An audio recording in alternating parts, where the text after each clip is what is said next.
السلام علیکم ورحمۃ اللہ وبرکاتہ۔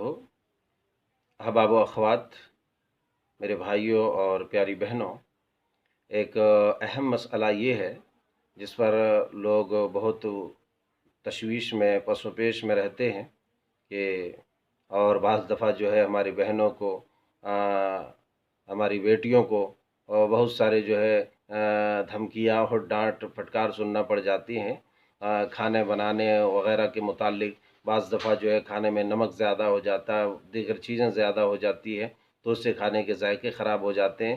گھر کے مرد جو ہے اس پر اڑی پڑنے لگتے ہیں، ڈانٹنے پھٹکارنے لگتے ہیں۔ تو اس ضمن میں شریعت نے کیا رہنمائی کی ہے اور شریعت کی روشنی میں علماء، مشائخ اور مفتیان اکرام کیا فتویٰ دیتے ہیں، تو اس ضمن میں شیخ ابن عثیمین رحمۃ اللہ علیہ کا ایک فتویٰ آپ کے حوالے کرتا ہوں کہ جس میں آپ سے پوچھا گیا کیا روزے کی حالت میں عورت کھانے کی کوئی چیز چکھ سکتی ہے، تو شریعت میں اس کی اجازت ہے۔ جواب میں آپ نے ارشاد فرمایا کہ بوقت ضرورت ایسا کرنے میں کوئی حرج نہیں ہے۔